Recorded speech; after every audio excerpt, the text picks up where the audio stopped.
Capítulo 5. Understanding. Comprender la emoción. Empecemos este capítulo con una pregunta ligeramente distinta. ¿Cómo me siento? O más exactamente, ¿cómo me he sentido? Cuando tenía 13 años y era víctima del acoso a diario en la escuela, mi padre me presionó para practicar artes marciales y endurecerme. Él era un tipo fuerte del Bronx y quería que yo fuera como él. Desde hace mucho soy cinturón negro y quinto dan en Hapkido, un arte marcial coreano, y sigo sin haberme convertido en un tipo duro. Por aquel entonces ni siquiera estaba en forma, pero estaba decidido a alegrar a mi padre, y por eso lo intenté. Muy pronto tuve que prepararme para las pruebas del cinturón amarillo. Durante 3 meses practiqué todos los días y luego supliqué literalmente a mi instructor de artes marciales que adelantara la prueba. Al fin llegó el gran día. Tenía que realizar una serie de patadas, puñetazos, bloqueos y movimientos de autodefensa. Estaba tan nervioso que ni siquiera quise que mi madre entrara en la sala, por lo que me esperó en el coche. Y no pasé la prueba. Abandoné el lugar. Abrí la puerta del coche, entré y empecé a gritar: «¡Te odio! Nunca volveré a practicar Hapkido. Soy un perdedor. No deberías haberme apuntado. Sabías que no lo haría bien, y mañana tampoco iré a la escuela». Totalmente fuera de mí. Muy bien. ¿Cómo me siento? Cuando dramatizo esta historia en mis presentaciones y pregunto a la gente su opinión, las respuestas más habituales son la rabia, la desilusión, la vergüenza y la humillación. Sin duda, se trata de deducciones justas a partir de mi conducta, pero en realidad no son más que conjeturas. Todo lo que mis oyentes tienen a su disposición es su intuición y mis aullidos de dolor. Cometen uno de los dos posibles sesgos de atribución, o bien infieren lo que siento basándose exclusivamente en mi comportamiento, o bien etiquetan mis emociones a partir de lo que creen que ellos sentirían en mi situación. En este punto, difícilmente podemos decir que estas personas sean científicos de las emociones. No saben lo suficiente como para explicar qué es lo que yo sentía o por qué lo sentía, y no han hecho nada para descubrirlo. A los adultos nos gusta creer que la vida emocional de los niños es menos compleja y confusa que la nuestra, pero no es así. De hecho, más de una vez podríamos decir lo contrario. Ahora, ponte en el lugar de mi madre. Ella espera en el coche, rezando para que pase la prueba, aunque solo sea para reforzar mi autoestima.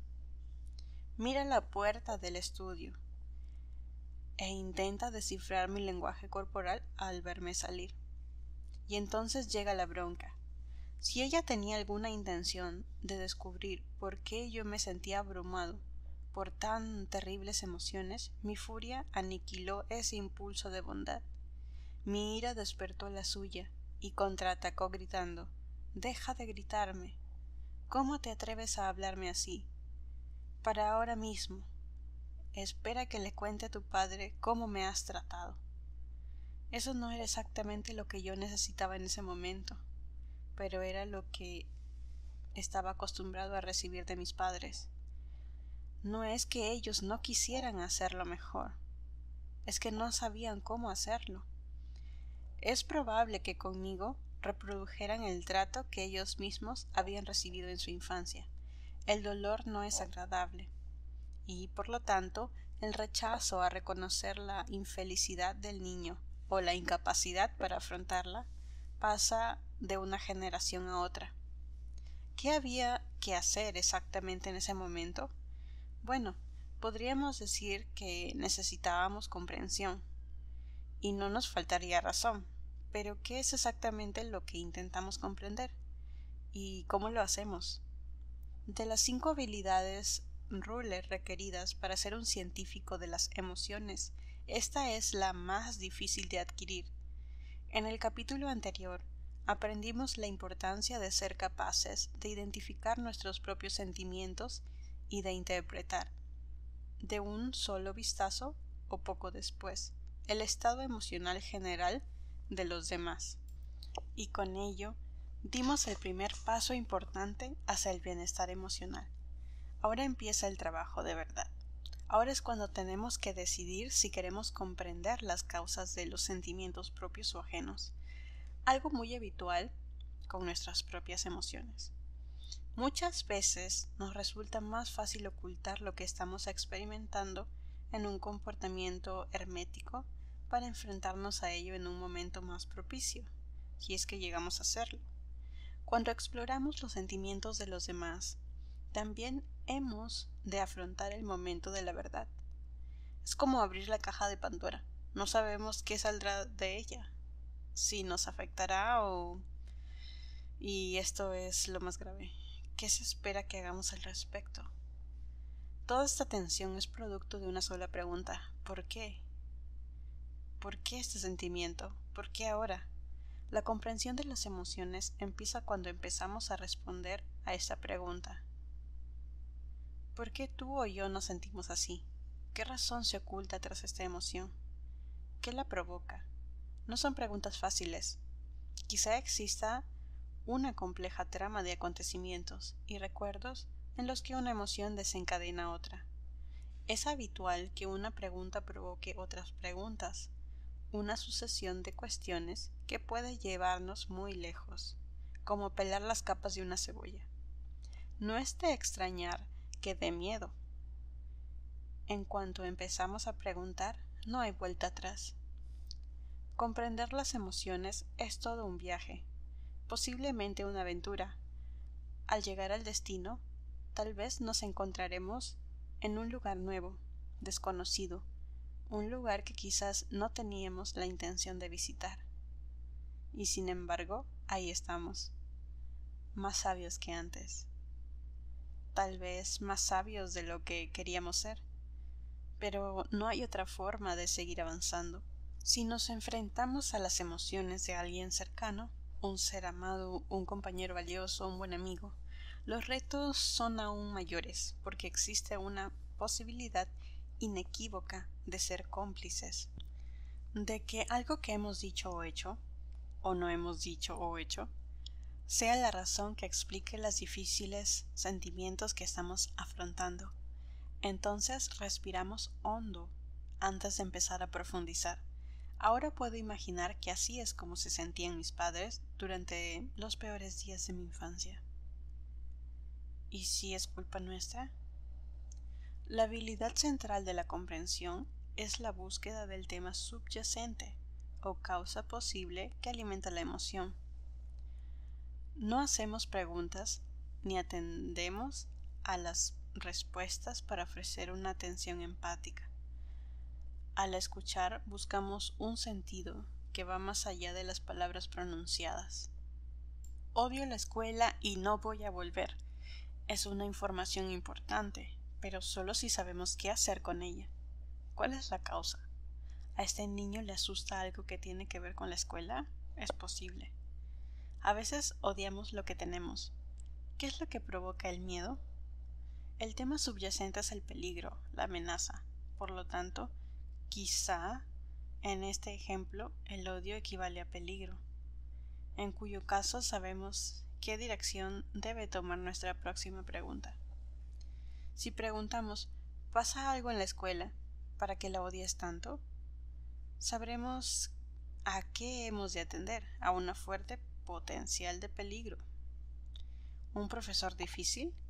¿Una inminente boletín de notas? ¿Un acosador en el patio? Sospechamos que está ahí e investigamos amablemente hasta encontrarlo. Así es como trabaja un científico, con una teoría que será demostrada o desacreditada por la investigación posterior. Tal vez no sea el miedo lo que alimenta la emoción, quizás sea la decepción o la vergüenza. En todo caso, hay una o dos necesidades o estados emocionales que subyacen a nuestros sentimientos, y la comprensión nos ayuda a encontrarlos. También necesitamos tener presente lo que los psicólogos llaman la teoría de la valoración cognitiva.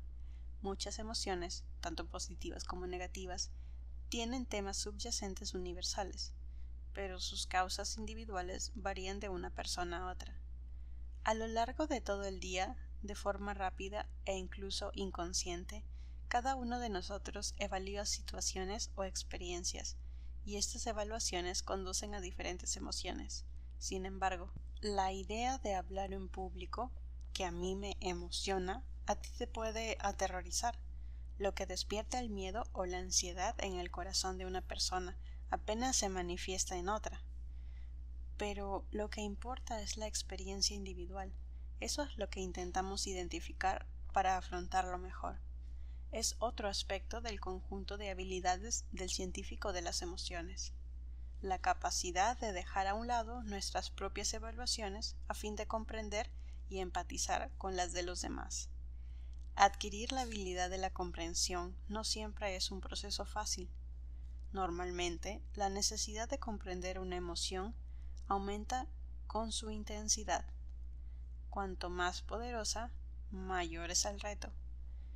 Es una realidad que se aplica a todo ser humano, y especialmente a los niños, que no tienen el vocabulario, las conexiones corticales prefrontales o la presencia de ánimo suficiente como para manifestar con claridad sus sentimientos más íntimos. Cuando un niño te dice te odio, como la mayoría hace tarde o temprano, damos un paso atrás. Es una de las cosas más desalentadoras que un padre o una madre puede oír. Pero con toda probabilidad no se trata de odio. Esas palabras están alimentadas por algo imposible de articular en ese momento. Es tarea del oyente permanecer en calma e intentar escuchar las palabras que aún no han sido pronunciadas. Ahora, con todo esto en mente, volvamos a los 4 cuadrantes del medidor emocional y empecemos por ahí. En el interior de cada cuadrante se ubica una amplia gama de emociones individuales. Conocerlas nos será útil para dirigir nuestras preguntas. Como dijimos, el amarillo es el lugar donde se ubican los sentimientos, caracterizados por un alto nivel de agradabilidad y un alto nivel de energía. Se trata de emociones como la alegría, la sorpresa y el entusiasmo, entre muchas otras. ¿Cuál es su origen? Ha sucedido algo positivo, posiblemente inesperado, y lo celebramos interiormente. Hemos dado pasos significativos hacia un objetivo importante. Anticipamos un acontecimiento o experiencia que nos hará felices. El cuadrante rojo acoge emociones desagradables con un alto nivel de energía. Es rojo por una razón. Aquí se sitúan la ira, el miedo, la ansiedad. Como en ciertos sentidos son similares, es fácil confundirlas. Es un error habitual cuando intentamos determinar qué sentimientos dictan los actos de una persona. El rojo también es el color de la pasión. Las emociones en este cuadrante normalmente nos arrojan a un estado de máxima alerta, debido a nuestra percepción de peligro.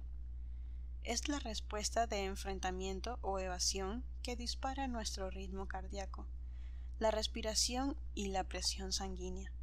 Si estamos enfadados, nos centramos en una persona o situación externa que nos trata injustamente. Nuestra atención se vuelca hacia el exterior, hipervigilante, asertiva. Si tenemos miedo, estamos alerta ante un peligro inminente. Si nos hemos apasionado, nuestro deseo es convencer a los demás de que nuestros puntos de vista son los correctos. El azul es el espacio donde la sensación placentera y la energía son bajos, lo que implica que nos situamos en algún punto del continuo entre la tristeza y la depresión. Nuestro pensamiento es limitado y pesimista. Miramos en nuestro interior y nos centramos en el fracaso, la pérdida o cualquier cosa que sea el origen de estos sentimientos. El verde es el espacio donde el placer es alto y la energía es baja. Es el ámbito del medidor emocional en que nos sentimos serenos y satisfechos. Nuestro cuerpo y nuestra mente se sienten cómodos e íntegros. Nuestros pensamientos se centran en apreciar cada instante presente. Nuestra necesidad de resolver problemas o arreglar las cosas se sitúa en el mínimo. Ahora que conocemos nuestro cuadrante, nuestro espacio emocional, podemos concentrarnos en las especificidades. Estas son algunas de las preguntas que podemos formular cuando intentamos comprender nuestros propios sentimientos. ¿Qué ha pasado? ¿Qué estaba haciendo antes de que ocurriera esto? ¿Cuál puede ser la causa de mi reacción y de mis sentimientos? ¿Qué ha pasado esta mañana o la noche anterior en relación con esta situación? ¿Qué ha pasado en la relación con esta persona? En el caso de que nuestra emoción tenga que ver con una relación. ¿Qué recuerdos tengo de ese lugar o de esa situación? Cuando actuamos como un científico de las emociones en relación con otra persona, podemos plantearle estas preguntas. ¿Qué ha podido provocar ese sentimiento? ¿Qué es lo que te suele hacer sentir así? ¿Qué ocurre para que te sientas así? ¿Qué estabas haciendo justo antes de empezar a sentirte así? ¿Con quién estabas? ¿Qué es lo que necesitas ahora? ¿Qué puedo hacer para ayudarte?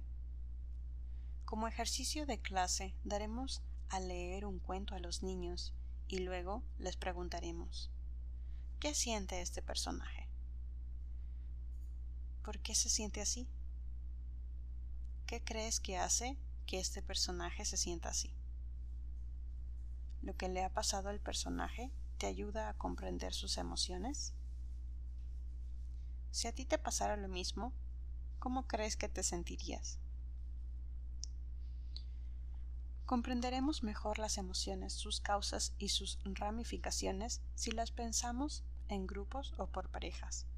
Podemos crear patrones de reconocimiento que nos ayuden a saber qué preguntas formular mientras buscamos la verdad. Veamos algunos ejemplos. Vergüenza, culpa y bochorno. La vergüenza es un juicio cuyo origen es externo. Procede de nuestra percepción de que los demás creen que hemos quebrantado una regla ética o moral, o una convención compartida. Nos sentimos disminuidos a sus ojos. Buena parte del daño que el acoso escolar ocasiona a la víctima y el aislamiento resultante proceden de la vergüenza experimentada más que del sufrimiento físico. La culpa es un juicio que nos aplicamos a nosotros mismos cuando sentimos remordimiento o responsabilidad por algo que hemos hecho, habitualmente algo que consideramos malo. El bochorno tiene lugar cuando nos pillan incumpliendo alguna norma social, como las normas de etiqueta para ciertas ocasiones, cómo utilizar un tenedor, por ejemplo, o cómo comportarse en ciertos ambientes. Todos hemos vivido estas situaciones y nos esforzamos por evitarlas. Estas tres situaciones parecen estrechamente vinculadas en nuestra vida emocional, pero los investigadores han descubierto que cada una de ellas tiene causas psicológicas y consecuencias cognitivo-conductuales únicas, lo que nos recuerda que hemos de distinguir entre ellas al buscar las razones que nos hace experimentarlas. Celos y envidia. Aunque a veces utilizamos las palabras celos y envidia en un sentido muy similar, se trata de emociones diferentes. La envidia es una forma de miedo, el miedo a perder algo importante, especialmente a alguien querido. Todos hemos visto y a veces experimentado la envidia amorosa o sexual, unida a la rabia o incluso a la ira. Se trata de una combinación incendiaria. Los niños pueden sentir celos de un hermano o de un compañero de clase si perciben que su padre, su madre o su profesor pasan más tiempo con el otro. Están celosos porque se sienten amenazados y temen perder su relación con el adulto o que se les arrebate un valioso tiempo afectivo. Por su parte, la envidia tiene que ver con desear lo que posee otra persona. Una vez más, puede tratarse de una persona o una cosa, una posición o incluso una reputación. La envidia tiene su origen en el deseo de algo que no nos pertenece. Puede contribuir a concentrar nuestros esfuerzos y trabajar de firme para alcanzar lo que deseamos. En este caso, es una fuerza positiva, pero también puede decantarse hacia lo contrario y derivar en resentimiento e incluso agresividad hacia quien posee lo que deseamos. Alegría y satisfacción. En la mayoría de los diccionarios, las definiciones de alegría y satisfacción son casi idénticas, el estado en el que se experimenta felicidad y contento. Pero, ¿realmente se trata de lo mismo? En el medidor emocional, tendemos a situar la alegría en el cuadrante amarillo, sensación agradable y energía elevada, y la satisfacción en el verde, sensación agradable y baja energía. Lo hacemos por una razón. Tanto la experiencia subjetiva como la evaluación esencial que provocan estas emociones son diferentes. La alegría parece enérgica y la satisfacción serena. La primera tiene su origen en la obtención de algo que deseamos y la segunda se fundamenta en una sensación de plenitud, no querer ni necesitar nada. Para la mayoría de los occidentales, la alegría es algo a lo que aspiramos. Pensemos en la búsqueda de la felicidad. La satisfacción, sin embargo, es más bien un estado de equilibrio psicológico, no algo que persigamos activamente. Nos sentimos satisfechos cuando valoramos el momento presente. La investigación ha subrayado en qué sentido la felicidad estimula la creatividad y los vínculos sociales. Pero, ¿a qué tipo de felicidad nos estamos refiriendo? En contraste con lo que nos han enseñado, la constante búsqueda de la felicidad puede ser contraproducente. Investigaciones sucesivas demuestran que cuanto más valoramos la felicidad, mayor es la probabilidad de sentirnos decepcionados. Por lo tanto, aunque suele considerarse un objetivo muy deseable, tenemos que distinguir entre los diversos tipos de felicidad. No todas sus formas son beneficiosas para todos los propósitos vitales y en toda situación. El estrés puede ser engañoso, porque se ha convertido en una palabra cajón desastre, tanto para niños como para adultos. Un episodio vivido con una alumna es el ejemplo perfecto. Aquí está el correo electrónico. He borrado toda la información identificadora. Que me envió a las 9 de la noche un domingo antes del examen semestral. Profesor, no te conozco lo suficiente como para saber qué te parecen estas cosas, pero me pregunto si me podrías retrasar el examen sin el permiso del decano. He participado en un campeonato este fin de semana, levantándome a las 6:30 de la mañana. Si quieres comprobarlo, puedes ir a la página web. Y creí que podría estudiar por las tardes, pero mis padres han venido con mi hermana y hemos ido a comer juntos, y la otra noche nos dimos un banquete. El caso es que ahora puedo ponerme a estudiar, pero estoy terriblemente cansada y estresada, y me gustaría dormir, pero tengo el examen mañana. Entiendo que digas que no. Por favor, házmelo saber enseguida, y así sabré si puedo irme a dormir o no. Los privilegios y la falta de respeto me ponen la mosca detrás de la oreja, así que hice lo que haría cualquier buen profesor. No respondí. Mejor eso que escribir algo que después lamentaría. Lo cierto es que respondí, pero no hasta que acabó el examen del día siguiente. Ella no se presentó. Cuando volvió a clase, me acerqué a ella y le dije: No sé qué pensar de tu correo. Ella replicó: mira que eres un profe divertido. A lo que dije: la diversión es una cosa, pero tu correo estaba completamente fuera de lugar. Una semana después vino a mi encuentro y me dijo: he pensado mucho en lo que ha pasado y quiero disculparme. Se lo agradecí. Y de veras quiero trabajar contigo, añadió. Sorprendido le pregunté: ¿en qué estás interesada? No estoy segura, replicó, pero cuando decida qué haré en tu centro, te lo comunicaré.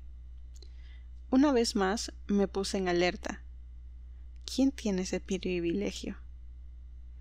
En ese momento decidí convertirla en mi proyecto de inteligencia emocional. Le pedí que me visitara en mi horario de despacho. Una vez allí, le dije: primero me envías ese correo en el que me pides no hacer el examen. Luego me muestras una actitud arrogante en clase. Y más tarde me dices que me harás saber cuáles son tus intereses.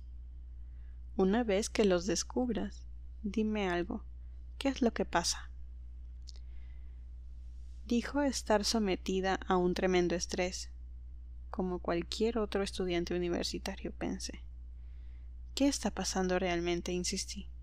Me contó que su abuela acababa de fallecer, que su madre temía morirse, que le escribía 10 veces al día y quería que volviese a casa cada fin de semana o ir al campus a visitarla. Esto parecía más grave que el mero estrés habitual de un estudiante universitario. El estrés es la respuesta a unas exigencias excesivas y a la falta de recursos para atenderlas, como gestionar las responsabilidades familiares y laborales y las cargas económicas. La presión es una situación en la que percibimos que algo depende del resultado de nuestros actos, como por ejemplo impartir una conferencia o afrontar una entrevista. Al final, mi alumna necesitaba apoyo para afrontar la presión a la que su madre la sometía. Ella atribuyó erróneamente esa presión al estrés generado por los deportes, la universidad o mi examen. Era más fácil culpar a esas cosas que abordar la verdadera fuente de tensión emocional en su vida, su madre. Sin embargo, yo no habría aprendido nada si me hubiera dejado llevar por su actitud, que me manifestó como pura arrogancia. Tuve que investigar y seguir averiguando. Las preguntas que formulamos para comprender los sentimientos de una persona son necesarias para propiciar respuestas que vayan más allá de un monosílabo o de un estoy enfadada o un me siento triste, etc. Recuerda que somos científicos de las emociones. Intentamos desenterrar los sentimientos más profundos. Con todo, no nos limitamos a hacer preguntas durante nuestra investigación. También enviamos mensajes silenciosos. Me refiero a las señales no verbales, las expresiones faciales, el lenguaje corporal y el tono de la voz, que revelan un genuino interés en las respuestas, que nos preocupamos por los sentimientos de la persona con la que estamos hablando y que estamos dispuestos a conceder a esa conversación el tiempo y la atención que merecen. Si te pregunto cómo te sientes, pero no paro de mirar el móvil o el reloj de la pared, o me inclino hacia atrás con los brazos cruzados y los ojos semicerrados, el mensaje es evidente. En realidad no me interesa. Estoy esperando a que digas algo, lo que sea, para poner fin a esta conversación y pasar a la siguiente. Incluso puedo enviar este mensaje destructivo. Ya sé lo que vas a decir y definitivamente lo voy a rechazar. Esta no es la actitud del científico de las emociones. Así es como un juez de las emociones encara la situación. Te escucha lo suficiente como para culparte por tus sentimientos y poner fin a la conversación. recuerda la historia de mi tío Marvin y cómo logró que yo me abriera. No utilizó ningún ardid ni preguntas capciosas. Su sincero interés en mí y en cómo me sentía, y su obvio deseo de ayudarme fueron suficientes. Son imposibles de fingir. En la fase de comprensión es cuando la ciencia de las emociones realmente empieza a transformarse en una búsqueda, casi una historia de detectives. Si mi madre o mi padre me hubieran preguntado el día de la prueba de Kido, ¿qué pasa, Mark?, garantizo que mi respuesta habría sido algo similar a te odio, déjame en paz, una inconfundible expresión de rabia, pero de poca utilidad en ese contexto. Es evidente que en aquel momento yo expresaba mi incapacidad o poca predisposición a analizar lo que en realidad estaba pasando. La razón era una incógnita. Incluso a mí me habría costado mucho explicar mis sentimientos. ¿Cómo podrían conocerlo mis padres, si ni yo mismo los conocía? Así es como a veces se desarrolla la investigación que hay detrás de la comprensión. No vemos a alguien en su mejor momento. Puede ser un momento de gran sufrimiento y vergüenza. Es difícil esperar un análisis lúcido y mesurado de cualquiera, sobre todo de niño, que aún no ha desarrollado el vocabulario emocional o la capacidad para articular sentimientos complejos, mientras aún los está experimentando. Todo padre o madre ha pasado por esto y sabe exactamente de lo que estoy hablando. La situación empeora cuando los adultos malinterpretan la información emocional. Por ejemplo, toman la humillación por malicia y actúan solo en función de la evidencia visible. Reconocer que algo anda mal solo es el primer paso. La habilidad de reconocimiento es más valiosa por la información que suministra y que nos ayuda a comprender qué está ocurriendo bajo las apariencias. Un estallido emocional indica que está pasando algo, pero no nos dice qué está pasando. Necesitamos conceder el permiso para sentir y a continuación plantear las preguntas correctas si queremos saber qué hay detrás de ese estallido. Ponte en el lugar de un profesor de segundo curso. Dos de tus estudiantes, Ian y Leila, trabajan juntos en un proyecto de ciencias. Casi lo han acabado. Está en el pupitre de Leila. De pronto, Ian salta de su asiento, se acerca al pupitre de Leila, le grita «Te odio» y sale corriendo del aula. El proyecto rueda por la habitación. Leila recoge el proyecto destrozado y empieza a llorar.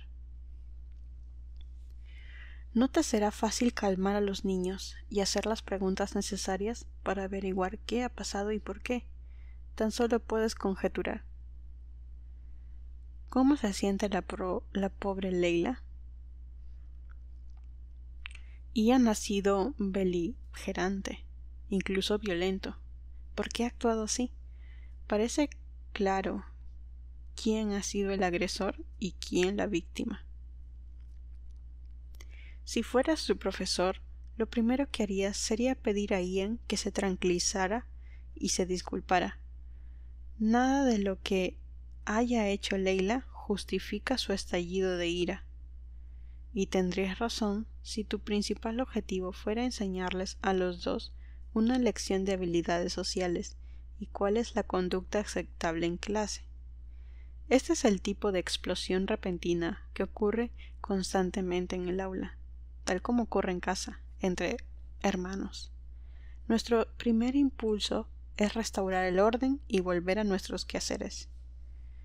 Se trata de un momento crítico en nuestro intento por comprender las emociones. Es fácil equivocarse. Nos centramos en la conducta y no tanto en lo que la ha provocado. Es como tratar el síntoma y no la enfermedad. Como resultado, todo lo que podemos aspirar a conseguir es modificar la conducta por medio de la fuerza, y esto nos aleja de las causas subyacentes. Si somos capaces de dominar nuestro impulso por controlar y castigar, ¿cómo hemos de actuar en esa clase? Es evidente que hay que corregir conductas como la de Ian, pero en lugar de considerar a un niño como culpable y a otro como la víctima, podemos suspender el juicio y hablar con cada uno de ellos, planteando una serie de sencillas preguntas. ¿Qué ha pasado? ¿Cómo te sientes? ¿Y por qué te sientes así? Si su profesor hubiera actuado así y hubiera insistido en formular las preguntas adecuadas, habría descubierto algo interesante. 10 minutos antes del estallido de Ian, los niños jugaban en un descanso. Delante de todos los demás, Leila anunció que Ian mojaba la cama. Peor aún, reveló que su fuente de información era la hermana pequeña del niño. Para algunos, esto no supone diferencia alguna. Ian se ha equivocado, no importa cuánto lo haya humillado ella. Pero castigarlo o pedir que se disculpe no ataca la raíz del incidente. Si hubiéramos ido a la raíz del enfado de Ian, le habríamos ayudado a encontrar otra forma de responder a provocaciones similares en el futuro. Y si hay una razón por la que Leila ha actuado así, también procuraríamos solucionarla. La comprensión requiere el uso de nuestro talento para contar historias, la capacidad para cambiar de perspectiva y la búsqueda de patrones a fin de reconstruir la sucesión de acontecimientos y emociones que han desembocado en la situación actual. Para ello, tenemos que ser científicos de las emociones, no jueces. Si no planteamos preguntas, no estaremos utilizando esta habilidad. El científico de las emociones tiene el genuino deseo de comprender y reconocer que todas las emociones son información. Hasta que no entendamos las causas de la emoción, no seremos realmente capaces de ayudarnos a nosotros mismos, a nuestros hijos y a nuestros compañeros. Si mi madre y mi padre hubieran sido capaces de afrontar mi berrinche y sacarme de ahí, tal vez con un abrazo o alguna muestra de afecto y aceptación, ¿quién sabe cómo habrían acabado esas escenas? Si mi madre hubiera dicho algo, así como, vale, Mark, sé que ahora no quieres hablar del hapkido. ¿Qué te parece si compramos helado de camino a casa y vemos televisión? Quizá habríamos encontrado el espacio para explorar lo que había pasado. Tal vez a la hora de irse a la cama, algunas amables preguntas tentativas habrían suscitado algunas respuestas honestas, lo suficiente como para empezar a comprender qué había ido mal y por qué. Pero, como he dicho, no fue así. Ahora, mediante la lente del científico de las emociones, volvamos a la prueba de artes marciales y a sus consecuencias. En ausencia de explicación por parte del niño enfadado, imaginemos 4 posibles versiones de lo sucedido. En la versión número 1, la prueba fue bien y no hay que echarle la culpa a nadie. Todos los bloqueos, puñetazos y otros movimientos que se me pidió que ejecutara fueron perfectamente valorados, pero mis bloqueos no fueron lo suficientemente precisos. El maestro dijo: lo siento, Mark, está claro que te has esforzado, pero tienes que trabajar los bloqueos. Un par de semanas más y estoy convencido que obtendrás el cinturón amarillo. Suena plausible. Mi emoción, en su mayor parte de sección, algo de todo comprensible.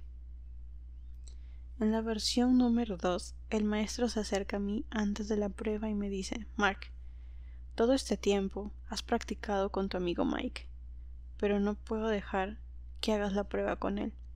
En su lugar explica: la haré con un estudiante de más edad. uno de los más duros de la clase. También es verosímil. Para mí esto habría sido completamente injusto. Me tendría que haber avisado para que me preparara.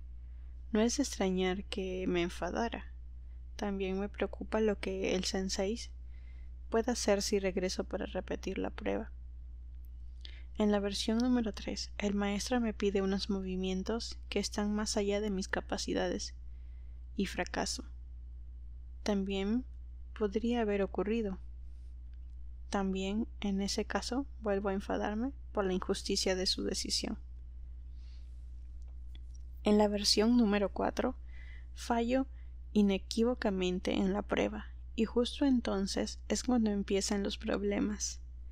Mientras me cambio de ropa en el vestuario, uno de mis acosadores de la escuela me dice: «Sabíamos que ibas a fracasar, perdedor.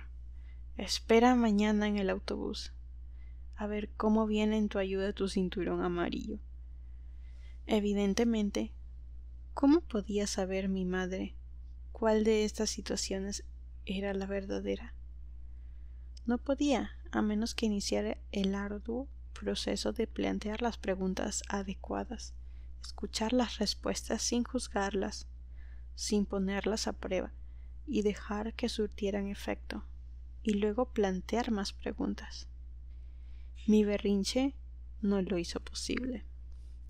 ¿Entiendes el valor de ser un científico de las emociones en una situación así? Cada emoción tiene lo que el psicólogo Richard Lazarus llamó un tema relacional central, un sentido.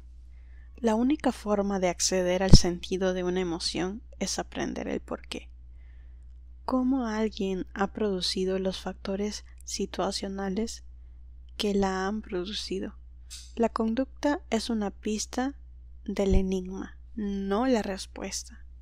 Volvamos a las 4 versiones de mi desastre en las artes marciales y busquemos los temas subyacentes. En la versión primera, el sentido central de la experiencia eran las expectativas no cumplidas. El resultado fue la decepción. El sentido central de la segunda versión fue la incertidumbre y por lo tanto la ansiedad. El sentido central de la versión tercera fue la injusticia y de ahí la ira. El sentimiento central de la cuarta versión fue el peligro inminente, de ahí el miedo. Y la pérdida de autoestima, y de ahí la vergüenza. Conocer los temas relacionales centrales nos ofrece información esencial sobre cómo comprender la emoción. También nos ayuda a etiquetar, expresar y gestionar lo que sentimos. Piensa en ello. Las estrategias que utilizarías para apoyar a tu hijo ¿variarían en función de la emoción que él o ella sientan? Probablemente sí. De haber sabido que tu hijo estaba decepcionado, le habrías ayudado a practicar los movimientos que necesitaba mejorar para la próxima vez. De haber detectado la ansiedad, le habrías sugerido estrategias para atenuarla, como ejercicios de respiración y visualización. Si tu hijo estaba enfadado por un tratamiento injusto, podrías visitar al profesor y descubrir si se podían hacer las cosas de otra forma.